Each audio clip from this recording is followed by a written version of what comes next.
Big Cat is facing the most serious crisis of its life. It's winter, and it refuses to let Jenny buy a heater. Then, when Jack steps out to buy groceries, Jenny, who doesn't like shopping, disappears. Jack can't help but think she might have run away in despair. The situation started a few days ago, when Jenny was freezing at home. She was shivering, relying on only a small space heater, which couldn't keep her warm. So, she suggested getting out the electric blanket. However, Jack, who was busy making tea, didn't take her seriously, because he had already discarded that blanket, considering it a useless item. When this issue was brought up, Jack became furious. It turns out that a year ago, Jenny was not only sloppy but also had no sense of safety. She almost caused a fire. Jenny now felt a bit ashamed of herself. However, she insisted that not having the electric blanket was simply not an option. She promised not to stay inside eating food or forget to unplug it again. Unfortunately, Jenny's trustworthiness was zero, and Jack didn't believe her at all. Seeing her request fail, Jenny quickly switched tactics. She reminded him that even cats can't stand the cold, and if they had the blanket, after finishing his chores, Jack can enjoy a heavenly experience, as it keeps his hands warm. Jack, imagining the possibilities, thought Jenny made a good point. But then, he remembered how Jenny had once left a drink on the blanket, which made him very angry. Seeing Jack upset, Jenny was confused, so she gave up trying to plead.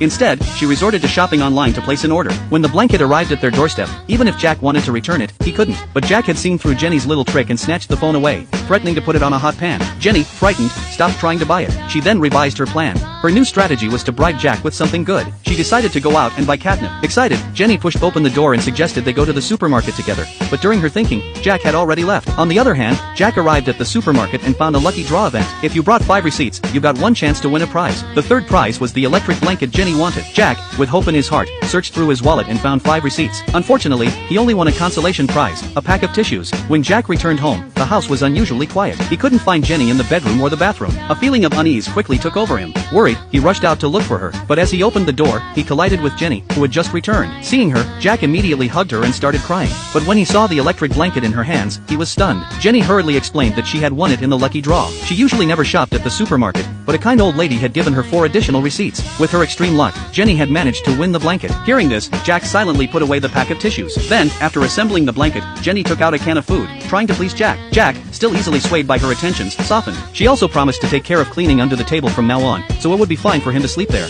In the end, Jack compromised and brought her a drink. He even bought a baby-proof power strip to ensure safety. That evening, after work, Jenny picked some foxtail grasses by the roadside. She hoped Jack would have an interesting reaction when he saw them. However, when she entered the house and showed him the grasses, Jack glanced at them, then immediately pulled out a pair of scissors. He proceeded to trim the weeds and place them in a pot, showing off his flower arrangement skills right in front of her. The next day, a new delivery man came to the door. When he saw Jack, the tall figure, he was startled. But Jack, long accustomed to this, simply opened the door, signed for the package with a stamp, and politely bowed to thank the delivery man. The delivery man, though, thought Jack was a strange person in a costume. But when he saw Jack hanging the blankets outside to dry, he found the scene strangely soothing. When Jenny returned home, she found the package was from her mother. Inside was a letter asking how Jack had been doing, as they were worried